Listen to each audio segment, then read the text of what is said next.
할렐루야. 좋은 하루 지내셨습니까? 아, 여러분 신앙생활 잘하고 싶으시죠?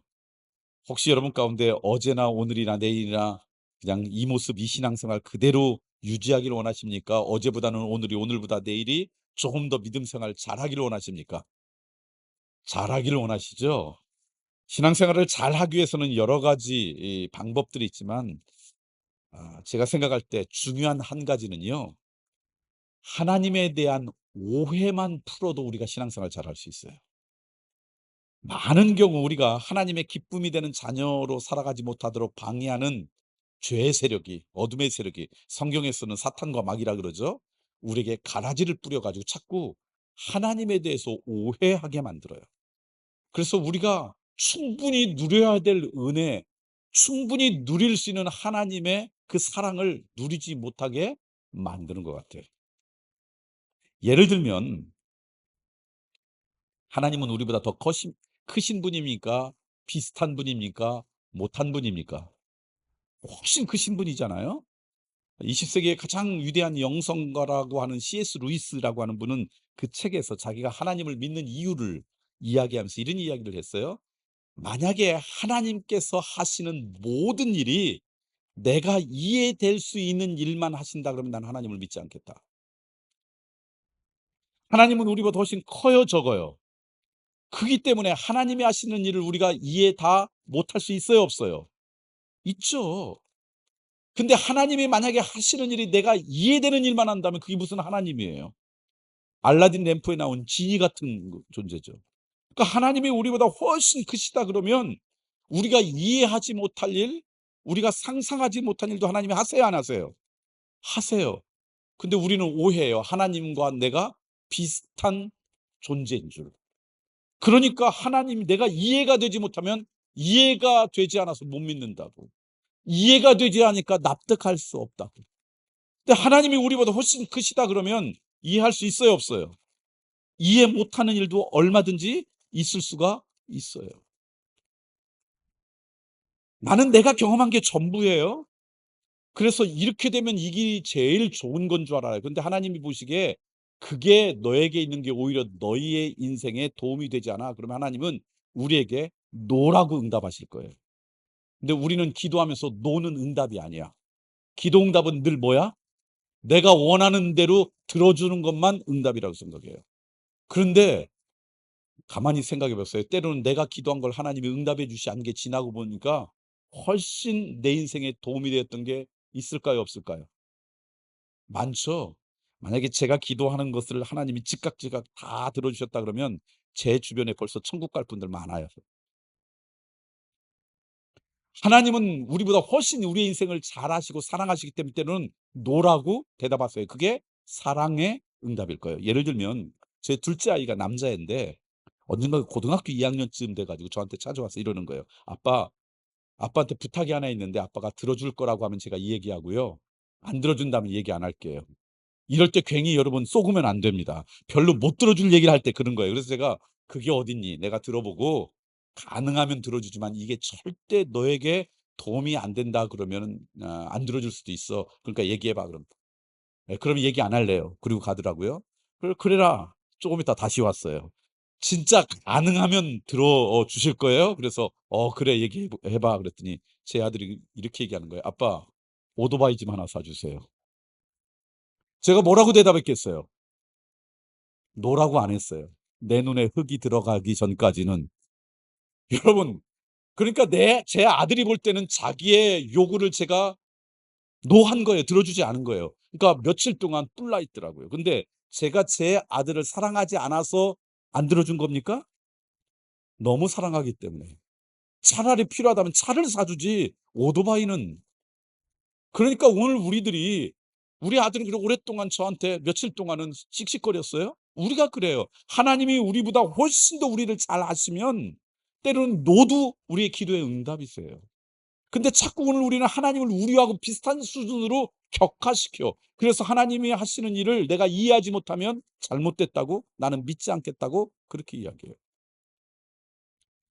언젠가 제가 저희 교우들하고 성경 공부하다가 기도에 대한 주제로 성경 공부하다 이런 얘기를 했어요. 우리가 하나님 앞에 무언가를 간구할 때만 하나님은 우리의 간구를 소홀히 여기지 않으십니다. 그래서 그 기도 가운데 응답해 주시는데, 그런데 하나님이 나보다 더 잘 아시고 하나님이 갖고 계신 섭리와 계획이 나보다 훨씬 지혜로우신 걸 믿으십니까? 여러분 믿으세요? 그러면 이렇게도 한번 기도해 보세요. 내가 뭔가 하나님 앞에 "이거 해 주세요."라고 하는 기도를 뛰어넘어서 "하나님, 제가 어떻게 살아가는 게 하나님께서 원하시는 삶이세요? 알려 주세요." 네, 우리 가족이 어떻게 살아가는 게 하나님께서 정말 좋아하시고 기뻐하시는 삶인가요? 말씀해 주시면, 저에게 깨닫게 해 주시면 그렇게 살아가겠습니다. 왜냐하면 하나님이 나보다 훨씬 지혜로워요, 지혜롭지 않으세요? 그러니까 하나님께서 원하는 삶을 살아가면 그게 제일 아름답고 복된 삶이잖아요. 그러니까 그렇게도 한번 기도해 보세요. 그랬더니 교인들이 아멘 그랬어요. 근데 끝나고 나갔는데 어느 집사님이 오셔서 저한테 그러는 거예요. "목사님, 오늘 성경 공부 시간에 하신 말씀 잘 이해는 되는데요. 저는 그런 기도 못 하겠어요." 그래서 "왜 못 해요?" 그랬더니, 만약에 제가 하나님 앞에 "하나님, 우리 가족이 어떻게 살아가는 것이 하나님께서 기뻐하시는 것에 알려 주세요." 그럼 제가 그걸 잘 순종하겠습니다. 그렇게 기도했는데, 만약에 하나님이 "그래? 너 있는 거 전부 다 정리한 다음에 아프리카로 선교사 가." 이렇게 얘기하면 어떻게 하시겠냐는 거예요. 나는 아직 준비가 안 됐는데. 그래서 그런 기도 못 하겠다는 거예요. 여러분에게 질문할게요. "하나님, 제가 어떻게 살아가는 게 하나님께서 원하시는 기쁨의 삶이에요? 알려주세요." 제가 순종하겠습니다. 그러면 "너 모든 거 정리한 다음에 아프리카로 선교사 가." 라고 말씀하실까요, 안 할까요? 하실 수 있어요. 언제? 그게 그 사람에게 가장 행복한 길이면 그렇게 말씀하실 거예요. 그렇지만 그러지 않으면 그렇게 말씀 안 하세요. 근데 우리는 오해해요. 예를 들면 아까 제가 우리 아들 얘기를 했는데, 아들이 사춘기를 좀 알았어요.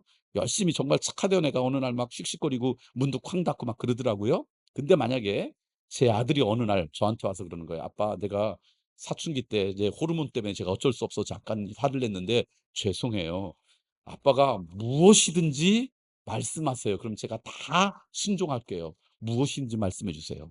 만약에 우리 아들이 저한테 그랬다 그러면 제가 듣자마자 "요놈 잘 됐다. 오늘부터 설거지는 네가 다 하고 아침마다 아빠 구두도 다 닦아 놔." 그럴까요?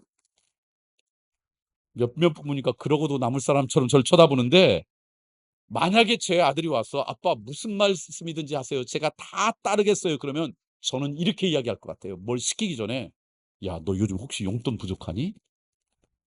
그러지 않겠어요? 우리가 하나님 앞에 어떻게 살아가는 게 하나님께서 기쁨이 되는 삶이에요? 말씀해 주시면 제가 거기에 순종하겠습니다. 라고 기도하면 하나님이 "그래, 그거 다 정리하고 선교사가." 그렇게 할 수도 있어요. 그게 그 인생의 가장 아름다운 일이라면. 그러나 그러지 않으시고요. 하나님은 이렇게 말씀하실 거예요. "너 요즘 용돈 필요하니?" 우리를 사랑하시는 하나님의 하나밖에 없는 독생자 예수 그리스도를 희생시키면서까지 사랑하시는 하나님, 하나님의 사랑이라면 하나님은 얼마든지 그래요. 근데 우리는 오해해요. 그래서 그런 기도를 못 해요. 훨씬 지혜롭고 복된 길을 우리 스스로 찾지 못해요. 그래서 하나님에 대한 오해만 풀어도요, 우리가 신앙생활을 잘할 수 있어요. 때로는 이런 경우도 있어요. 주일날 설교를 끝나고, 그리고 예배가 끝나면 제가 바깥에서 우리 교인들 나가는데 인사하거든요. 근데 저희 교우들이 가끔 그래요. "목사님, 오늘 말씀에 은혜 많이 받았습니다. 은혜 받았어요." 저는 그게 진짜 다 은혜 받은 줄 알았어요. 근데 어느 날 깨달았어요. 사람들이 "은혜 받았습니다."라는 의미가 뭔가 봤더니요, 오늘 말씀이 내 맘에 들어. 그러면 "은혜 받았습니다." 그래요. 오늘 말씀이 내가 동의하는 말씀이야. 그럼 "은혜 받았습니다." 그래요. 근데 어느 날 그 말씀이 내가 동의가 안 돼. 나를 막 내가 마음에 들지 않아. 그러면 "은혜 받았습니다." 말도 안 하고 가 그냥. 맞아요? 성경에 보면 이렇게 이야기해요. 모든 성경은 하나님의 감동으로 된 것으로 교훈과, 그다음에 뭐예요? 책망과 바르게 함과 의로 교육하기에 유익하니. 우리가 완전하고 완벽한 사람이 아니면 우리가 때로는 하나님의 말씀에 찔려야 돼요? 찔리지 않아야 돼요? 찔려야 되죠. 괴로워야 되죠. 근데 그 말씀 때문에 내가 찔리고 괴로우면 그것도 은혜예요. 근데 오늘 우리들은 내 맘에 들고 내가 이해가 되고 내가 동의되는 말씀은 은혜롭지만 그러지 않은 말씀은 거절하려고요. 어느덧 내가 선악과를 따먹어서 하나님의 말씀을 내 기준으로 판단하는 인생이 돼요. 믿음이 자라겠어요? 자라지 않겠어요? 때로는 내가 이해가 되지 않아도, 때로는 그것이 내 마음에 괴로워도, 그게 하나님의 말씀이면 그렇게 살지 못하는 내 삶을 바라보며 우리가 내 삶을 성찰하고 회개할 때 우리의 믿음이 자라죠. 그러니까 오늘 우리들이 하나님에 대한 이런 오해만 풀어도 우리의 믿음 생활을 잘할 수 있어요. 오늘 저녁은 많은 사람들이 오해하고 있는 한 주제를 이야기하려고 해요. 그게 사실은 우리의 신앙생활에 굉장히 중요한 기초예요.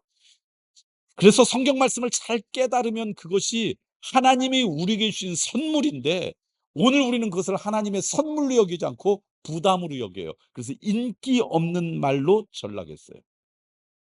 그 말이 뭐냐? 헌신이라는 단어예요. 벌써 여러분 표정이 굳어지는 분이 많이 계세요. 사랑, 위로, 격려, 회복 뭐 이런 얘기는 좋아하면서 아멘 그러는데, 헌신 우리 시대에 제일 인기 없는 말이 되었어요. 왜냐하면 헌신에 대한 오해 때문에 그래요.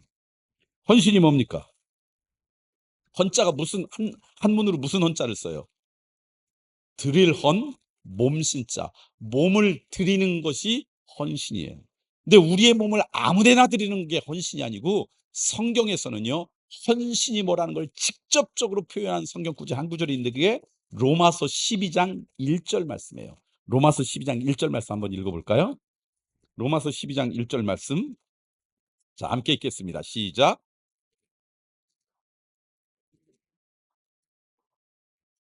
너희의 몸을 하나님이 기뻐하시는 거룩한 산제물로 드리라. 이는 너희가 드릴 영적 예배니라. 우리나라 말은 어순이 저렇게 돼 있지만 원어로 보면 몸을 드리라가 붙어 있어요. 그러니까 헌신, 몸을 드린다는 게 헌신인데, 우리의 몸을 어디에 드리는 게 헌신이에요? 아무데나 드리는 게 아니라 하나님께서 기뻐하는 곳에 드리는 게 헌신이에요. 그 헌신은 하나님께서 기뻐하는 곳에 우리의 몸을, 내 재능, 내 시간, 내 정성, 내 물질, 내 뭐 어떤 거든 하나님께서 기뻐하는 곳에 드리는 것, 이걸 헌신이라고 해요. 그런데 우리가 내 몸을 누가 기뻐하는 곳에 드려? 하나님께서 기뻐하는 곳에 드리니까, 헌신은 하나님한테는 좋을진 모르지만, 교회에게는 좋을진 모르지만 나는 손해다 라고 우리는 오해해요. 그래서 인기 없는 말이 됐어요. 근데 사실 제가 오늘 성경 몇 구절을 통해서 이 헌신의 의미를 찾아볼 텐데요. 찾아보면 헌신은 하나님께서 기뻐하려고 우리에게 요구한 게 아니라, 하나님께서 사랑하는 우리를 위해서 주신 좋은 선물 가운데 하나예요. 하나님께서 기뻐하는 것에 우리의 몸을 드리는 게 헌신이라고 그럴 때, 아, 내가 헌신하면 하나님 굉장히 기뻐하고 나는 손해다 라고 우리들이 생각해서 헌신이 우리에게 인기 없는 말이 됐는데요. 우리가 하나님이 기뻐하는 것에 헌신하면 하나님 앞에 어느 정도 유익이 될 줄 아세요? 우리의 헌신의 유무와 상관없이 하나님의 존재 가치는 하나도 달라지지 않아요. 하나님은 이 땅을 창조하신 분이에요. 이 땅을 섭리하신 분이에요. 그래서 우리가 하나님의 기쁨이 되는 삶을 살아가면 하나님의 존재 가치가 높아지고, 우리가 헌신하지 않으면 하나님의 존재 가치가 낮아지고 그러지 않아요.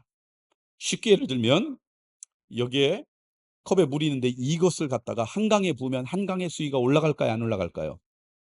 올라가요, 이만큼. 근데 느낄 수 있어요, 없어요? 나 하나 하나님의 기뻐하시는 곳에 헌신한다고 해서 하나님 앞에 유익이 된 건 그 정도예요. 느끼지 못해요. 근데 우리가 헌신하면 하나님의 유익은 하나님 앞에 별로 없어요. 우리의 하나님의 존재 가치가 달라지잖아요. 그런데 우리에게 유익이 있어요. 그래서 하나님의 헌신을 우리에게 명령한 거예요. 어떤 유익이 있는가? 야고보서 1장을 찾아볼까요? 야고보서 1장 22절 한 절 말씀 먼저 읽고 그다음에 25절을 읽고 싶어요. 22절 함께 읽습니다. 시작. 너희는 말씀을 행하는 자가 되고 듣기만 하여 자신을 속이는 자가 되지 말라. 말씀을 듣기만 하지 말고 뭐 하라는 거예요? 행동으로 옮겨라. 다시 말하면 헌신하라는 거예요. 말씀을 그냥 듣는 것으로 만족하지 말고 말씀대로 살아. 하나님의 기쁨인대로 내 삶을 행동으로 옮겨라. 이유는 말씀을 만약에 듣기만 하고 행동하지 않으면 뭐 할 가능성이 높다고요? 자신을 속이는 자가 될 수 있다. 성경에 자기를 속이는 자, 자기 스스로 속는 자 이런 표현이 몇 번 나오는데 이게 잘 이해하면 이 말씀의 의미를 깊게 깨달을 수 있어요. 자신을 속인다는 게 뭡니까? 그게 진리가 아닌데 걸 내가 알아요. 근데 사람들에게 그게 진리라고 이야기하면 다른 사람은 속이지만 자기 자신은 속이는 게 아니에요. 자기 자신이 속는다는 것은 그게 진리가 아닌데 나도 진리인 것처럼 그냥 믿는 거예요. 이게 자기 자신을 속이는 거예요. 예를 들면 이렇게 예를 들면 여러분 훨씬 쉬울 것 같아요. 제가 시골에 충청도 시골에 있는 교회에서 신앙생활했어요. 한 주일날 예배드리는 어른들이 한 200-300 명쯤 모이는 교회였고 저희 중고등부 때 중고등부를 담당하는 부목사님이 주중에는 고등학교에서 교목으로 하시고 주말에만 와셔서 저희들을 지도했어요. 대전에 호수돈 여중, 호수돈 여고라고 감리교 계통의 미션 스쿨이 있는데 이분이 어 주중에는 호수동여고 교목을 하시고 주말에는 토요일하고 주일에는 저희 교회 와서 저희 중고등부 지도하는 교육 목사님을 하셨어요. 근데 참 좋았어요. 사람들이 참 좋아했고 저도 학생 때 너무너무 따르는 그런 목사님이었어요. 위트도 있고 노래도 잘 부르시고 기타를 왼손으로 치는데 정말 잘 치시고 탁구도 막 기가 막히게 치시고 그래서 그냥 청소년들이 혹 빼놓을 만큼 그렇게 좋은 목사님이셨어요. 근데 그 사모님이 피아노를 전공했는데 그래서 우리 성가대 할 때 피아노를 치고 그러셨는데 결혼한 지 10 년이 됐는데 아이가 없었어요. 그러니까 우리 시골 교회 교인들, 우리 모든 교인들이 우리 학생부들도요. 우리의 중보기도 가운데 하나가 "우리 교육 목사님 가정에 생명을 주세요." 그게 늘 우리의 기도 제목이었어요. 어느 날 주일날 옛날에는 11 시 예배 하나 있었잖아요. 그때 담임 목사님이 막 설교하시는데 성가대에 반주를 하고 요 옆에 앉아 계시던 사모님이 목사님 설교 중간에 갑자기 우욱 그러더니 뛰쳐나갔어요. 그래서 설교가 중간에 방해가 된 거예요. 근데 교인들이 그것 때문에 심지어 설교하시던 담임 목사님도 하나도 불편하지 않고 얼굴에 다 미소가 가득했어요. 그 예배에 얼마나 은혜가 넘쳤는지 몰라요. 목사님 설교가 아니라 그 사모님의 우에 온 교인이 축제가 됐어요. 우리의 기도를 드디어 하나님이 들으셨구나. 그래서 막 교인들이 얼마나 기뻤는지 몰라요. 며칠 뒤에 소식이 들리는데 입덧을 한대요. 그래 가지고 입덧을 한다 그러니까 우리 교우들이 본인이 입덧할 때 그거 먹으면 도움이 됐다는 걸 다 갖고 교회에 갖고 오시는 거예요. 그럼 우리 학생부 임원들이 그걸 갖고 저 학교 갔다 교회 들려서 그것을 저녁마다 그 목사님 댁에 배달해 주기 시작했어요. 그때부터 배달의 민족이 시작된 거 아세요? 그래서 매일 와 가지고 뭐 우리는 뭔지도 모르지만 이만큼 교회에 사 놓으면 그거 들고 목사님 하고 다 갖다 드리고 글쎄 그걸 다 드시지도 못했을 것 같아요. 그러나 그 시골에 있는 교인들이 너무 기쁘고 그 사모님이 어떻게든지 입덧에 벗어나라고 열심히 갖다 줬어요. 근데 얼마 후에 소식이 들렸어요. 상상 임신이었대요. 여러분 상상 임신은 진짜 임신한 거예요, 안 한 거예요? 본인이 임신하지 않다는 걸 알면서 다른 사람에게 임신했다고 속이는 겁니까? 본인도 임신했다고 생각하는 거예요. 이게 자신을 속이는 거예요. 그러니까 자신을 속인다는 건 뭐냐면 이게 진리가 아닌데 진짜가 아닌데 나조차도 진짜인 것처럼 그렇게 믿고 살아가는 거예요. 그런데 오늘 말씀이 뭐냐면 내가 말씀을 듣기만 하고 행동으로 옮기지 않으면 뭐 할 수 있다고요? 스스로 속을 수 있대요. 믿음 좋은 줄. 내가 신앙생활 잘하는 줄. 그리고 언제 그게 들통이 날까요? 언제가 우리가 주님 앞에 서는 날. 그때는 얼마나 당혹스럽겠어요. 그러니까 우리가 그렇게 스스로 속지 않으려면 말씀을 듣기만 하는 게 아니라 뭐 해야 돼요? 행동으로 옮겨야 돼요. 헌신을 하는 거예요. 그러니까 헌신의 유익이 하나님께 있어요? 우리에게 있어요? 우리에게 있어요. 스스로 속지 말고. 특별히 겨울 한겨울에 이렇게 화요일 날 저녁에 부흥에 나온 여러분들이 속을 가능성이 높아요. 와 가지고 내가 이렇게 열심히 들었다 그러니까 나는 믿음 좋을 거다. 근데 우리의 믿음은 듣는 데만 있는 게 아니라 뭐 하는 데 있다고요? 여러분이 행하는 데 내가 하나님을 기쁨을 위해서 내가 삶을 드리고 내 시간을 드리고 내 재능을 드리고 내 정성을 그 행하는 데 우리의 믿음의 용량이라는 거예요. 그러니까 하나님께서 너희들 헌신하라는 명령은 하나님의 유익을 위해서가 아니라 누굴 위해서? 우리를 위해서 명령한 거예요. 예를 들면 여러분이 아이들을 키울 때 아이 보고 저녁에 이 닦구자, 이 닦구자. 그것은 아이들이 귀찮아해요. 그런데 그게 여러분을 위해서입니까? 아이를 위해서입니까? 그런 거예요. 헌신은 그래서 우리를 위해서 하나님께서 명령한 거예요. 너희 속지 마. 나중에 내 앞에 와서 그때 그랬을 걸 후회도 소용없어. 그러니까 스스로 속지 않으면 말씀을 듣기만 하지 말고 뭐 하라고요? 행하라. 두 번째, 25절 말씀 읽어볼까요? 왜 우리에게 헌신이 유익이냐? 25절 말씀 읽겠습니다. 시작. 자유롭게 하는 온전한 율법을 들여다보고 있는 자는 듣고 잊어버리는 자가 아니요. 뭐 하는 자라고요? 실천하는 자니 이 사람은 그 행하는 일에 복을 얼만큼 많이 아는 것으로 받는다고요? 행하는 일에 받는다고요? 그러니까 하나님이 우리에게 주시는 복, 그것은요, 우리가 얼만큼 많이 들었느냐에 있는 게 아니라 그 말씀을 갖고 얼만큼 행동으로 옮겼느냐, 하나님께서 기뻐하시는 대로 살았느냐, 이게 헌신이잖아요. 그거에 의해서 우리의 복이 결정된다는 거예요. 그러니까 헌신의 유익이 하나님께 있어요, 우리에게 있어요. 우리가 오해하고 있어요. 이 말씀을 들으면서 여러분 가운데 혹시 복 그러니까 너무 기복적이 아니에요? 이렇게 생각하는 분이 계실 수 있어요? 이 복이라는 원어를 보니까 복이라는 말로도 번역되지만 요즘 언어로는 유익이라는 말로도 번역할 수 있어요. 그러니까 그렇게 번역하면 뭐냐면 하나님은 그 말씀을 실천하는 자니 그 사람은 그 행하는 일에 유익을 얻을 것이다. 내 삶의 유익은 얼만큼 듣느냐가 있는 게 아니라 행동으로 옮기는 데 있다. 질문. 그럼 하나님의 말씀을 듣기만 하지 않고 내가 행동으로 옮기고 헌신된 삶을 살아가면 어떤 유익이 우리 가운데 있어요? 어떤 복이 우리 가운데 있어요? 여러 복이 있겠지만 제일 중요한 복 하나를 얘기할까요? 내가 하나님 말씀대로 살아야지. 그래서 내 시간과 내 정성과 내가 갖고 있는 에너지와 내 재능을 갖고 하나님 기뻐하시는 게 드리기 시작했어요. 하루에 뭐 매일 막 24시간 드릴 수 없지만 하루에 뭐 30분도 드리고 1시간도 드리고 1부분도 드리고 그렇게 하나님께서 기뻐하시는 것으로 열심히 살다 보면 나도 모르는 사이에 뭐하고 멀어져요? 죄하고 멀어져요. 죄는요, 굉장히 신비해서요. 죄라는 게 우리의 인생의 틈타면 우리의 인생은 고통이에요. 근데 이 죄라고 하는 것은 신비해서 예를 들면 이게 뜨거운 난로라고 합시다. 나도 모르게 난로에 손을 댔어요. 그래서 '아 뜨거워.' 하고 손을 뗐어요. 손은 난로에서 뗐지만 제 손에는 뭐가 남아요? 화상이 남아서 오랫동안 고통스러워요. 죄가 그래요. 나도 모르는 사이에 죄에 있다가 어느 순간 이게 죄야.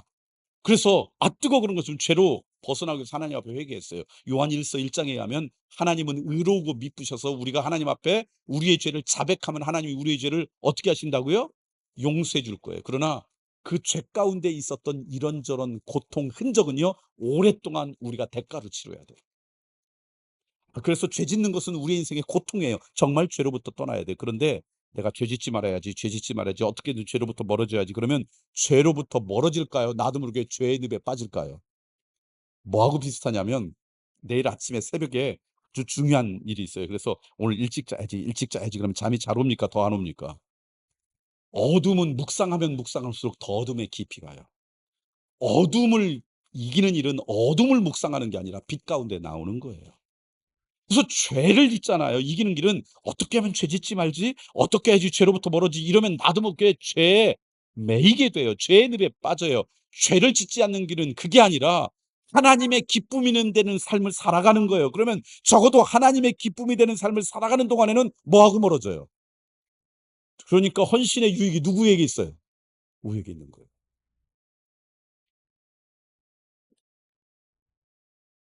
제가 시골에서 살다가 대학을 이제 서울로 왔어요.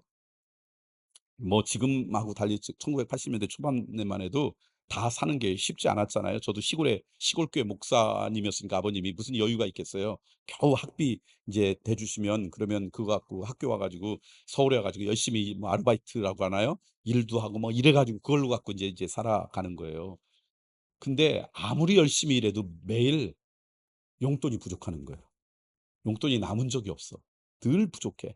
어떻게 하면 돈을 아낄까? 그래도 뭐 기본적으로 그냥 이렇게 버는 게 많지 않으니까 그래 학교 생활을 하는데 그냥 늘 인제 쉽게 하면 용돈이 쪼들린 거예요.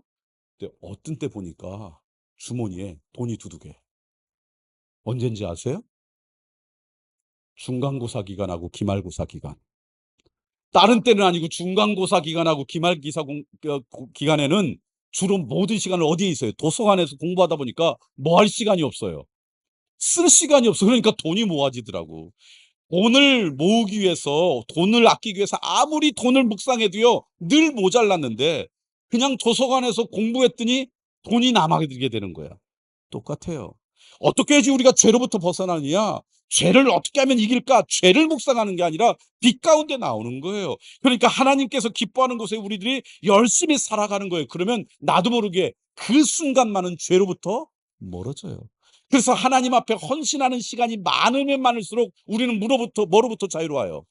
죄로부터 자유로워요. 그래서 요한복음 8장 31절 32절 말씀에 뭐라고 말씀하냐? 너희들이 내 말에 거하면, 하나님의 말씀대로 살으면, 그런 얘기예요. 너희들이 내 말에 거하면 참내 제자가 되고 진리를 알지니 진리가 너희를 죄로부터 자유롭게 하는 거예요, 그게. 그러니까 헌신의 유익이 하나님께 있는 게 아니라 누구에게 있어요? 나에게. 근데 우리는 오해해요. 하나님께서는 기뻐할지 모르지만 나는 손해라고. 오해해요. 여기까지 말씀드리면 여러분 가운데 목사님 말씀 맞는 것 같아요. 그런데 저는 아직은 좀 시간이 필요해요. 제가 조금 더 믿음이 자란 다음에, 우리 장로님이나 권사님처럼 믿음이 좀 있는 다음에 하나님 앞에 헌신하고요. 또 아직 제가 뭐 끊을 건 끊고요. 좀 정리할 건 정리하고 그다음에 하나님 앞에 헌신하지, 지금은 아직 아닌 것 같아요. 라고 생각하는 사람이 얼마든지 있을 수 있어요. 맞아요? 로마서 12장 1절 말씀 다시 한번 읽어볼까요? 로마서 12장 1절 말씀. 자, 자세히 보세요. 같이 읽겠습니다. 시작. 그러므로 형제들아, 내가 하나님의 모든 자비하심으로 너희를 권하노니 너희 몸을 하나님이 기뻐하시는 거룩한 산제물로 만들어서 드리라. 그냥 드리라. 그냥 드리는 거예요. 내 몸을 하나님께서 기뻐하시는 것으로 만들어서 드리라 그러면요, 여러분이나 저나 아무도 헌신할 수 없어요.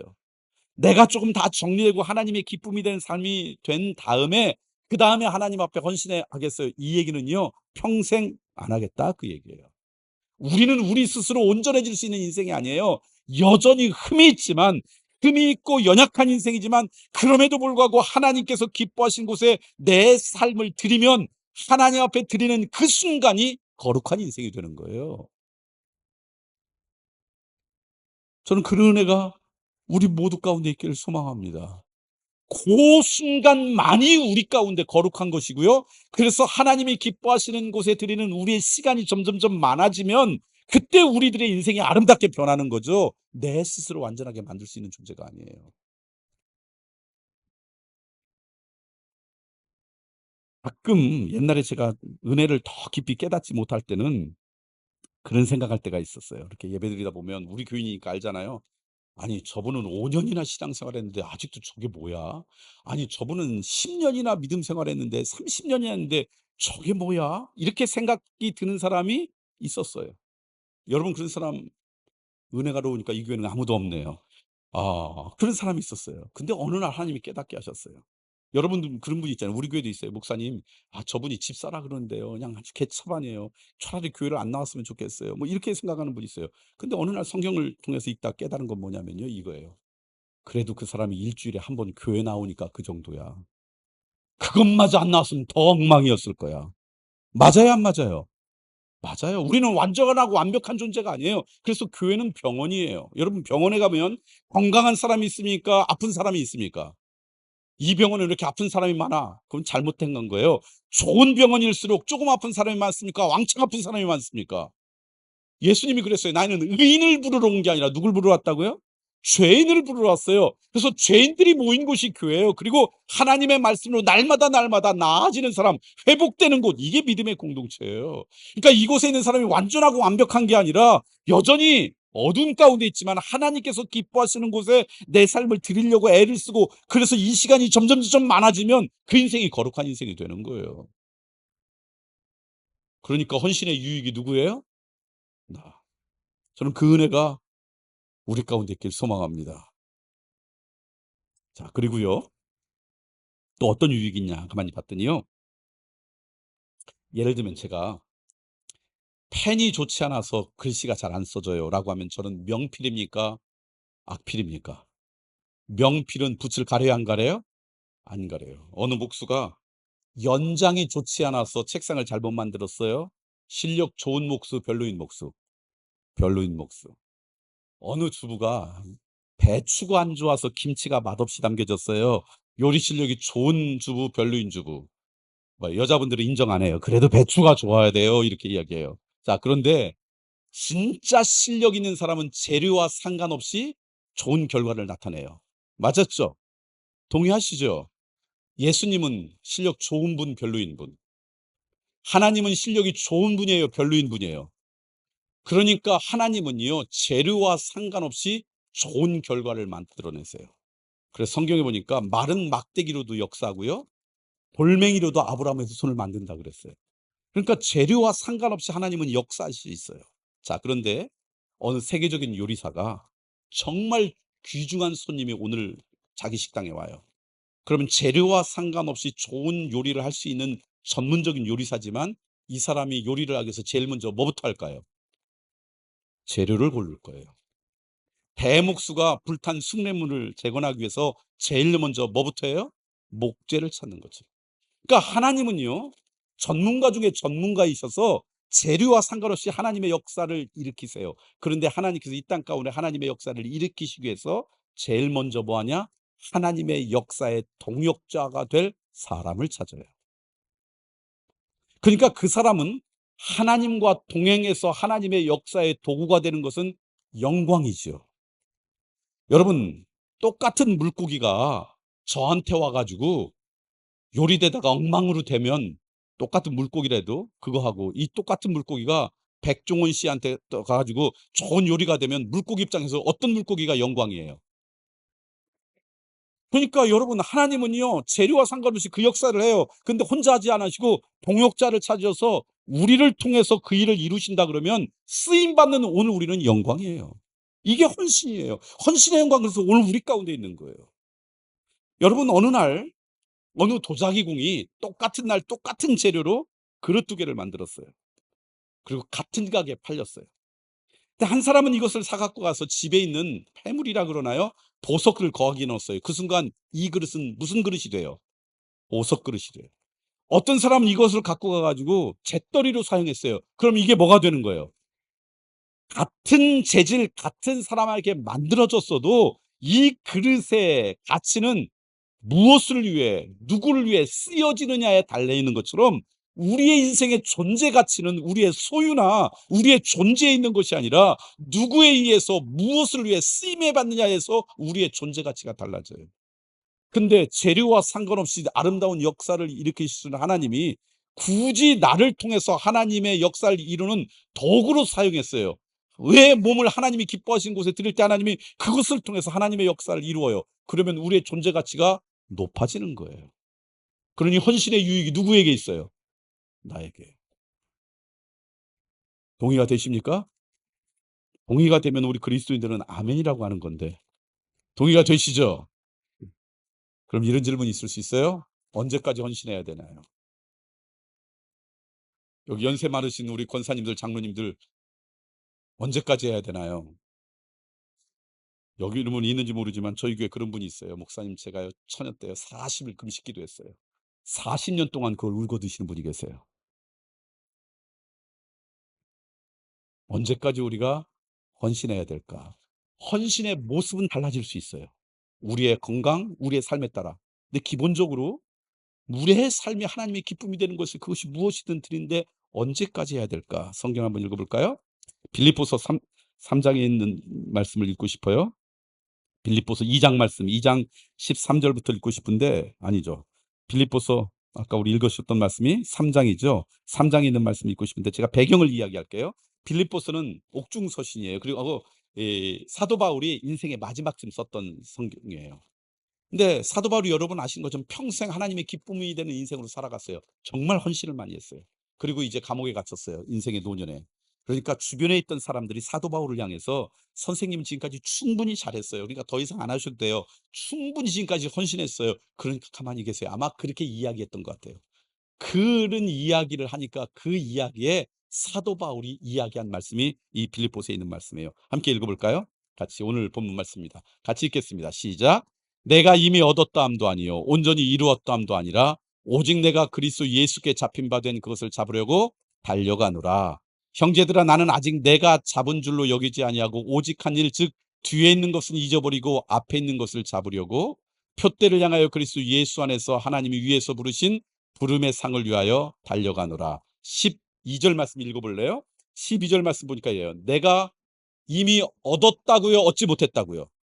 주변에서는 이 사도 바울 보고 이미 너 다 이루었어. 이제 그만하세요. 그랬더니 사도 바울은 내가 아직 얻은 게 아니라고. 내가 온전히 다 이루었다고요? 이루지 않았다고요? 아직도 이루지 않았다고. 그래서 나는 지금도 뭐 한다고요? 달려가고 있다고. 13절 말씀 볼까요? 또 그러는 거예요. 13절. 형제들아 나는 아직 내가 잡은 줄로 여기지 않고 너희들은 이미 다 이루었다 그만하라 그러는데 나는 아직 잡지 않았다고요. 그러면서 뭐 하느냐? 14절 말씀 읽어보니까 표대를 향하여 그리스도 예수 안에서 하나님이 위에서 부르신 부름의 상을 위하여 달려간다. 이걸 우리의 언어로 바꾸면 이거예요. 우리가 이 땅 가운데 살아가는 동안에 우리의 인생은요. 진행형이에요. ing형이에요. 우리의 인생의 마침표는 언제 찍히느냐? 이 땅에서 찍히는 게 아니라 언젠가 주님 앞에 서는 그날 우리의 마침표가 찍힌대요. 그러니까 내 인생의 결론은 언젠가 주님 앞에 서는 그날 달려 있는 거지. 주님 앞에 서는 그날까지는 나는 계속 뭐 한다고요? 달려간다. 이게 사도 바울 이야기예요. 자, 그러니까 언제까지 헌신해야 돼요? 우리의 인생의 결론이 어디에 달려 있다고요? 주님 앞에 서는 그날까지 달려가는 거예요. 헌신의 모습은 달라질 수 있어요. 젊었을 때는 힘도 쓰고 이런 거 하지만 연세가 드신 분들은 그러지 않지만 기도의 자리를 지키든가 내 삶 가운데 누군가를 축복한다거나 하나님의 기쁨이 되는 곳에 내 삶을 드리는 것 이거는요. 주님 앞에 서는 그날까지 멈춰야 돼요. 멈추지 않아야 돼요. 멈추지 않아야 돼요. 달려만 가면요. 내 인생을 통해 어떻게 역사할지 하나님은 우리보다 훨씬 크신 분이니까 어떻게 역사할지 몰라요. 중요한 건 지금 뭐 하고 있느냐? 달리고 있느냐예요. 그러니까 목사님 제가 옛날에 그냥 20대 30대 때는요. 이렇게 했어요. 그러면 예수님은 이렇게 대답해요. 그래서 지금 너 뭐 하고 있는데? 그거 울고 먹지 말고 지금도 내가 뭐 하고 있는 게 중요하다고요? 달리고 있느냐. 저는 주님 앞에 서는 동안 달려가는 여러분이 되시길 소망합니다. 제가 섬기는 교회가 대전에도 있지만 세종에도 있습니다. 그래서 세종에서도 예배를 드리는데 여러분 아시는 것처럼 세종은 대한민국 정부가 있는 곳이에요. 공무원들이 많아요. 그런데 각 부서마다 크리스천들이 신우회를 만들어서 일주일에 어느 부서는 일주일에 한 번, 어느 부서는 한 달에 한 번씩 자기들끼리 예배를 드려요. 그러다가 1년에 한 번은 모든 부서에 있는 분들이 다 모여 가지고 큰 강당을 모여서 예배를 드려요. 주로 성탄절을 앞두고 그렇게 예배를 드리거든요. 근데 언젠가 인제 저보고 와서 그 성탄절 말씀을 좀 전해 달라고. 근데 목사님 설교는 몇 분만 하셔야 돼요. 왜냐하면 점심시간에 드리는 거예요. 그러니까 자기들이 일을 하다가 부서들이 다 붙어 있지 않거든요. 그 어디로 모여라 그러면 거기 와 가지고 예배 드리고 끝나고 나갈 때 김밥 한 줄씩 주면 그거 갖고 점심을 때우고. 제가 '내가 목사가 아니고 일반 공무원이라면 점심을 굶으면서까지 저렇게 예배를 드릴까?' 근데 그렇게 신앙이 좋은 대한민국 공무원들이 꽤 많아요. 가 봤더니 그냥 강당을 가득 모였어요. 그래서 인제 말씀을 전한 다음에 그런 다음에 이제 '나도 오늘은 김밥으로 점심을 먹어야 되겠다.' 생각하고 김밥을 들고 나가려고 했더니 신우회를 섬기는 각 부서의 그 책임자들이 목사님이 구내식당 가서 간단하게 식사를 같이 하자고 그래서 인제 식사를 했어요. 그때 제가 인제 그분들에게 질문했어요. "여러분 대한민국 공무원으로 국가공무원으로 일하면서 정말 본받을 만한 크리스천 선배들이 있었습니까? 만약에 없으면 여러분들이 좀 그런 사람이 되라고 권면하려고 그런 걸 물어봤더니 몇 분들이 자기가 만났던 자기의 선배 공무원 크리스천 공무원 이야기를 하는데 어느 특허청에 있는 고위 공무원이 이분은 침례교회 안수 집사님이었어요. 모태 신앙으로 살았던 분인데 자기가 처음 공무원을 시작할 때 만났던 어느 한 분을 이야기하더라고요. 자기가 그 부서에 갔는데 그분이 국장님이었대요. 그래서 자기 부서에 한 3-40 명쯤 있는데 책임자였대요. 근데 월요일만 되면 요즘은 인터넷이 있고 유튜브가 있어서 목사님이 설교를 듣지만 옛날에는 그러지 못했습니다. 그래서 남들한테 전도할 때 목사님 설교 테이프 전해 주고 이럴 때 있었죠. 그럴 때예요. 인터넷 같은 거 없을 때. 그러면 이분이 월요일 날 되면 사무실에 있는 직원들 앞에다가 자기가 예배드렸던 목사님 설교 테이프를 하나씩 다 줬대요. "우리 목사님 설교 테이프인데 한 번씩 들어봐." 그렇게 다 나눠 줬대요. 근데 이 사람은 이제 막 공무원을 시작한 사람이고 모태신앙을 교회 다니는 사람인데 이걸 받을 때마다 마음이 그렇게 불편했대요. 그래서 '이 사람이 왜 그랬나?' 그랬더니 그렇게 하시고는 이 국장님이 금요일이 되면 회식하러 가자 그래 가지고는 한주를 만들어 가지고 부어라 마셔라. 그리고는 월요일이 되면 "이거 우리 목사님 설교 테이프인데 너희들 꼭 좀 들어봐." 차라리 교회 다닌다는 걸 말씀을 많이 하지 마시지, 그래 놓고는 금요일 가면 부어라 마셔라 막 폭탄주를 돌리고, 그러니까 사람들이 그거 갖고 막 비아냥거리니까 자기가 예수 믿는 사람으로 오히려 더 안타까워 가지고 마음이 너무너무 불편했대요. 어느 날 화장실에서 우연히 그 국장님을 만났대요. 여러분 원래 직장 가면 처음 간 사람들이 뭘 잘 못 분별하고 막 용기 있게 하잖아요. 자기가 그래서 그 국장님한테 "국장님, 월요일마다 테이프 주시는 거 안 주셨으면 좋겠다."고. 그러니까 그 국장님 "왜?" 그랬더니 "오히려 은혜가 떨어집니다." 그리고는 도망 나왔대요. 그런데 여전히 월요일 되면 "이거 우리 목사님 설교 테이프야. 너희들 들어봐." 그리고는 금요일 되면 부어라 마셔라 막 폭탄주를 돌리고 또 그러시더라는 거예요. 그러다 어느 날 술이 이만큼 들어가신 다음에 일장 연설을 하시더래요. "너희들이 나 비아냥거리고 조롱하는 거 내가 다 안다고. 근데 너희들이 내 인생이 어떤 인생인지 아냐고." 경상북도 어느 산골에서 태어나서 자랐대요. 얼마나 큰 시골이었는지, 아주 험한 시골이었는지 자기는 자동차보다 비행기를 먼저 봤대요. 하늘에 가는 비행기는 봤어도 자동차는 없는 마을에서 산 거예요. "내 이 지긋지긋한 가난과 이 시골에서 벗어날 수 있는 길은 공부밖에 없다." 죽어라고 공부해서 읍내에 있는 중학교에 진학하고, 죽어라고 공부해서 군청 소재지에 있는 고등학교에 진학하고, 또 죽어라고 공부해서 서울에 있는 대학에 진학했대요. 그리고는 우리나라 공무원이 된 거예요. 근데 자기는 백백도 없고 아무것도 없으니까 '내가 이곳에서 생존하고 이곳에서 내가 진급하는 일은 열심히 일할 수밖에 없다.' 휴일도 없고 주일도 없고 나가서 그냥 열심히 일을 했대요. 때가 돼서 결혼을 했고 자녀가 둘을 낳았어요.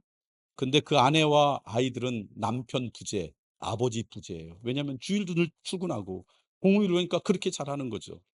근데 어느 날 눈치를 보니까 아이들하고 엄마가 교회를 나가는 것 같더래요. 그러니까 자기가 시간을 못 내는데 차라리 교회로 가니까 괜찮겠지 하고 모르는 척했더래요. 근데 애들이 점점 크면서 자기한테 압력이 오기 시작했대요. 가끔 가족들이 함께 밥 먹으면 밥 먹기 전에 자기만 빼놓고 셋이 기도를 하더래요. 그리고 자기 들으라고 큰 소리로 기도하는데 애들이 "우리 아빠도 교회를 다니게 해 주세요." 막 이렇게 기도하더라는 거예요. 그래서 "너희 교회 가는 거 허락해 준 거 가지고 감사해. 그리고 그런 거 하지 마." 그랬는데 나이가 점점 들면다 보니까 남자분들은 나이가 점점 들 때마다 누구 얘기 들어야 돼요? 그 아내 얘기 들어야 되잖아요. 그럼 남편이 신앙생활 안 해서 고민인 분들 기도하세요. 우리 남편 빨리 늙으라고. 그러면 여러분 이야기 들으실 거예요. 어느 날 이분이 점점 그 압력이 세지는 거예요. 세 가족이 다 교회를 다니니까. 근데 제가 보니까 이분이 머리가 좋은 분 같아요. 어느 날 딱 생각하니까 일주일 168 시간 중에 2 시간만 가족을 위해 주면, 교회에서 1 시간 왔다 갔다, 그러면 나머지 166 시간이 행복해. 투자할 가치가 있어요, 없어요? 엄청난 거 아니에요? 그래서 우리 가족의 행복을 위해서, 그리고 가족의 그런 그냥 압력으로부터 그러기 위해서 2 시간 내 가지고 교회를 다녔대요. 그랬더니 가족들이 너무너무 좋아하는 거예요. 갑자기 막 아빠를 좋아하고 남편을 막 좋아하고, 그러니까 얼마나 투자 가치가 있어요? 그렇지만 예수님은 믿지 않았어요. 그리고 교회 가 가지고는 졸고 있는 거예요. 그러나 아무튼 갔으니까 아이들이나 그 아내는 그래도 교회 왔다는 것 때문에 좋아하는 거죠. 근데 이상했어요. 이렇게 졸면 이제 설교가 들리잖아요. 듣다 보니까 '아 맞아. 그럴 수도 있지.' 그러면서 그러더래요. "나 아직 예수님 믿진 않지만 부인 때문에 교회 가는데 우리 목사님 말씀 들으니까 참 좋아. 그래서 너희들 아니 옛날엔 내가 매일 회식하다가 요즘 일 주일에 한 번 하는 거야. 그래서 내가 들은 이 좋은 말씀을 너희들도 좀 들으면 좋겠다고 내가 나눠 주는 거야." 이해가 돼요, 안 돼요? 저한테 말해 주는 그 특허청 공무원이 그때 비로소 이해가 됐대요. 헤어졌고요. 십수년이 흘러 가지고 이분이 우리나라 어느 부서의 차관으로 공직을 이제 마치게 됐대요. 초청장이 왔대요. 본인이 이제 공직을 마쳤다고 가까이 함께했던 사람을 초청해서 마지막 식사한다고. 그래서 이제 서울에 이제 올라갔더니 이제 어느 호텔의 식당에서 그냥 뭐 잔뜩 모여 가지고 하는데 술이 없더래요. 콜라하고 사이다만 있고.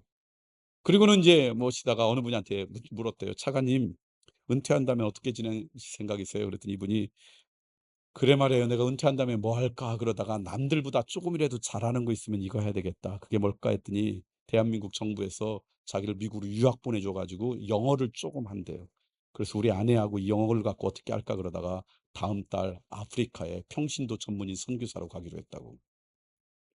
그 얘기를 듣는 순간 저한테 이야기해 주는 그 특권적 공무원이 그러더라고요. 그 얘기를 듣는데 자기 몸에서 전율이, 자, 전문적인 용어로 하면 닭살이 돌아오르더래요. 그럴 수 있어요, 없어요?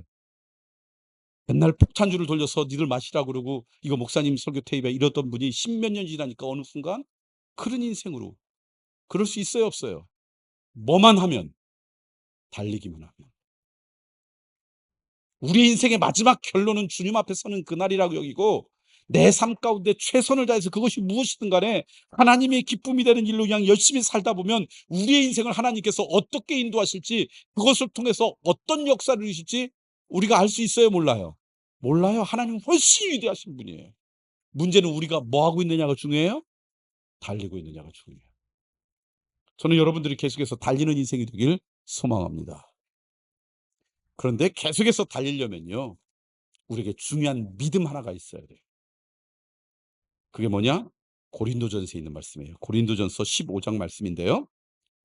제가 여러분하고 읽으려고 하는 말씀이 고린도전서 15장 58절 말씀이에요.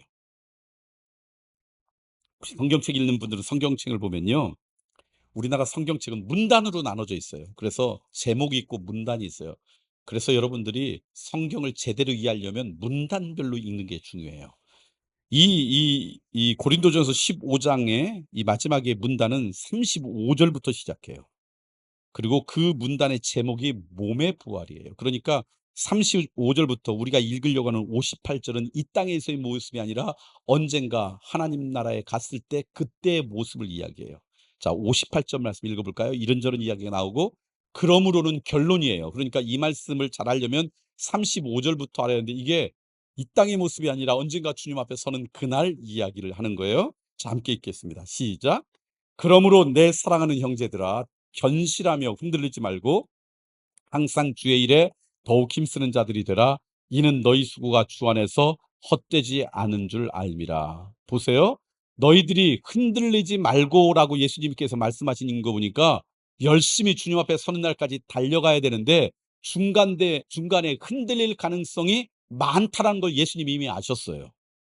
계속해서 달리지 못하고 중간에 흔들 일이 수없이 많은 거예요. 그러니까 예수님이 말씀하세요. 흔들리라고 흔들리지 말라고요. 흔들리지 말라. 그리고 오히려 더 열심히 충성을 다해라. 이유를 이렇게 얘기해요. 밑에 두 줄인데, 이는 너희 수고가 주 안에서 헛되다고요, 헛되지 않다고요? 언젠가 우리가 주님 앞에 서는 그날이 있을 텐데, 그날 주님 앞에 서는 그때 너희들이 이곳에서 흘렸던 땀, 하나님의 기쁨이 되기 위해서 살았던 그 삶은 헛되다고요, 헛되지 않다고요? 하나도 헛되지 않다.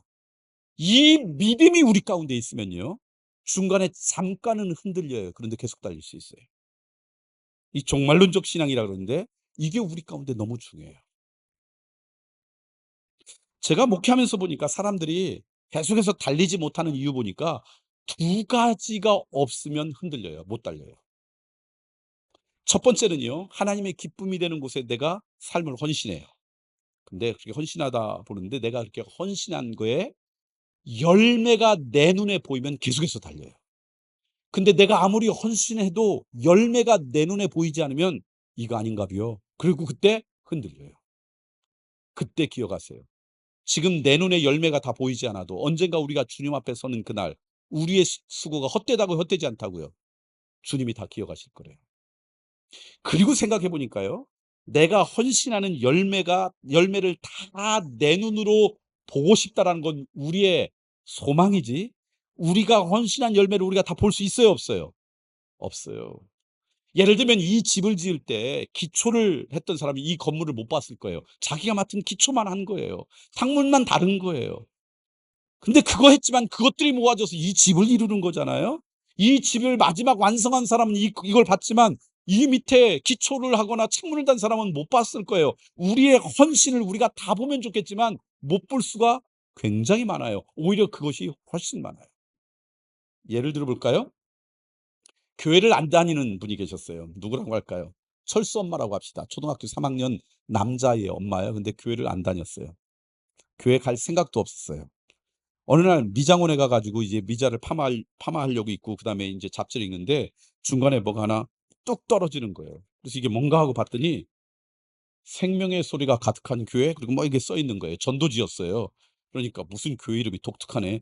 생명의 소리가 가득한 교회 뭐 이런 교회도 있어?' 그리고 무시했어요. 아파트에 들어가서 우편함을 봤더니 이렇게 봤더니 뭐 쓸데없는 것도 많잖아요. 근데 못 보던 게 있어요. 보니까 생명의 소리가 무슨 교회라고 했어요. 가득한 교회라고 또 있는 거예요. 이거 어디서 본 것 같은데 관심이 없으니까 그냥 버리고 말았어요. 어느 날 학교에서 연락이 왔어요. 3 학년 엄마들이 점심에 모여서 밥 먹는다고 혹시 참여하고 싶으면 참여하라고. 그래서 가 봤어요. 앉아 보니까 앞에 영희 엄마가 앉아 있는 거예요. 근데 자기 아들 철수가 학교 갔다 와서 맨날 영희가 이쁘다고 걔하고 친하고 싶다고 이런 얘기했거든요. 그러니까 내가 어떻게든지 영희 엄마하고 좀 친해져야겠다. 그리고 얘기해 보니까 영희 엄마가 너무 나이스한 거예요. 괜찮아요. 겸손하고 아주 예의도 바르고.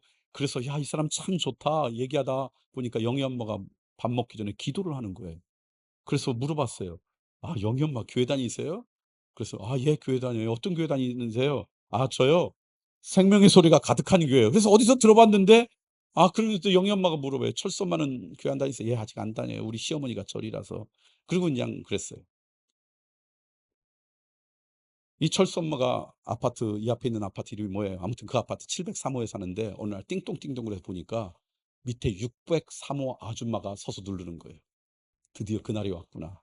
철수 보고 뛰지 말라고 그렇게 해도 그냥 애가 막 뛰어 가지고 밑에 사람이 불편을 줬는데 어떻게 된지 밑에 사람이 항의도 안 해. 그래서 '야 이분 참 늘 미안한 마음이 있고 감사한 마음이 있었는데 드디어 누르는구나.' 그래서 마음을 졸이고 문을 열었더니 글쎄 603호 아줌마가 그 김 집사님이라고 합시다. 그분이 조그만 통에다가 내가 김치를 담았는데 같이 나눠 먹고 싶어서 갖고 왔어요.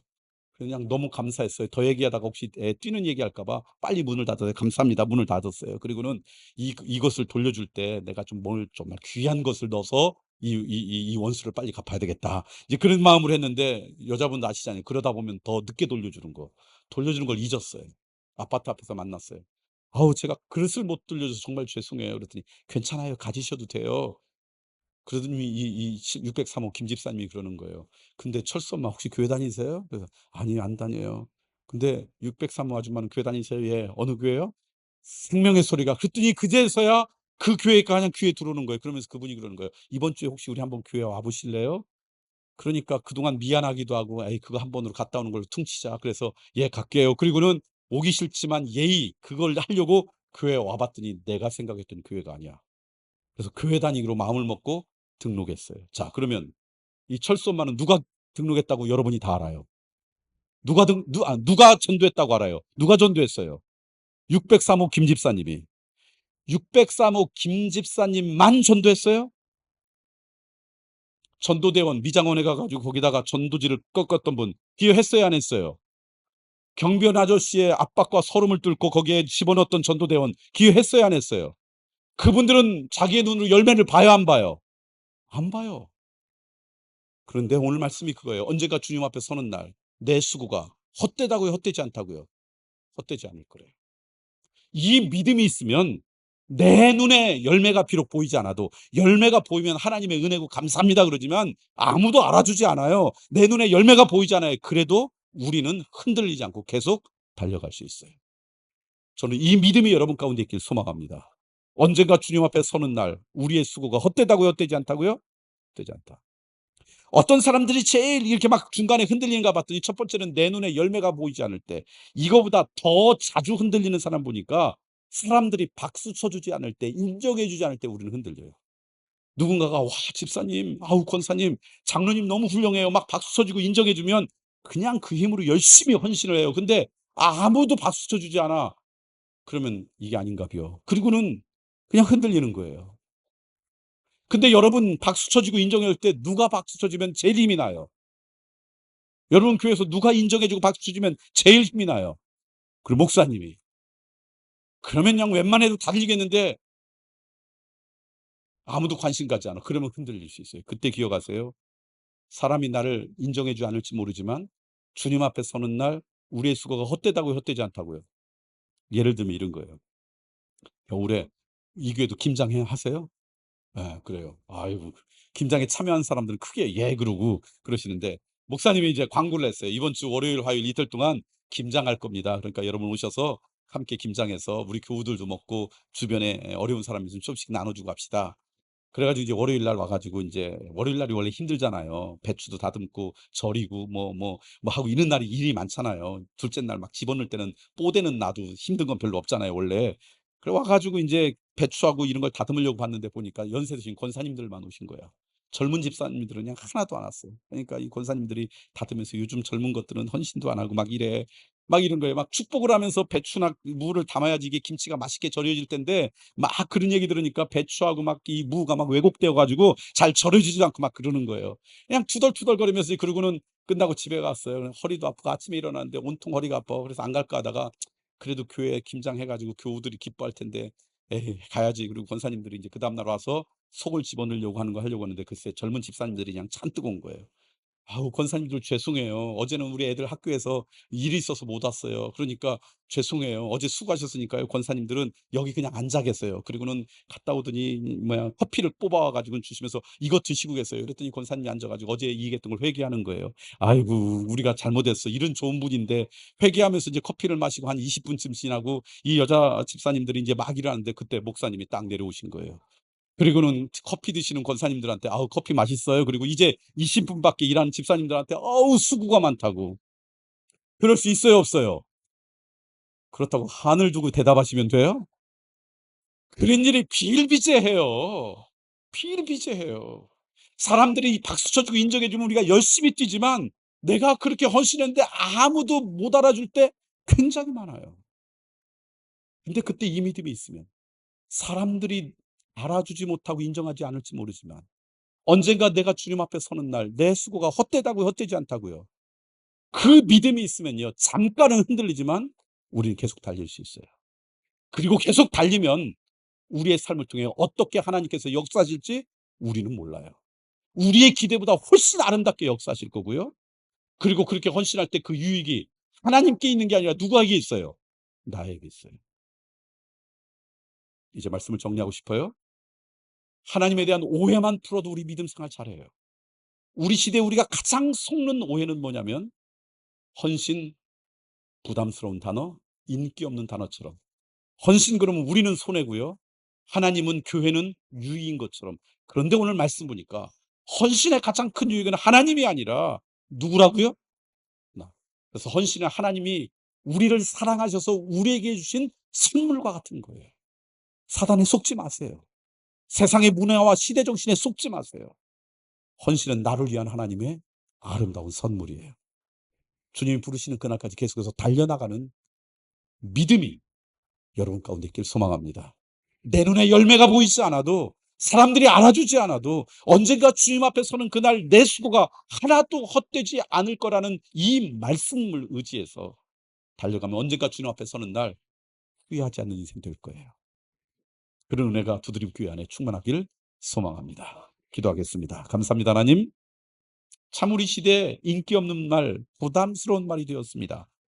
성경에 있는 하나님의 말씀을 잘 깨닫지 못해서 그냥 우리의 문화와 우리의 시대 정신이 손해인 것처럼, 그래서 부담스러운 단어가 된 것이 우리의 몸을 하나님께서 기뻐하시는 곳에 드리는 것인데, 오늘 말씀을 통해 깨닫는 것은 그것이 우리를 위해 주신 하나님의 선물이구나라는 것이었습니다.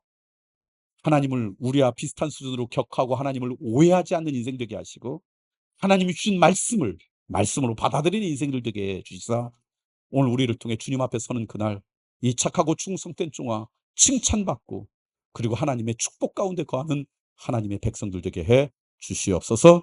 예수 그리스도의 이름으로 기도드리옵나이다. 아멘.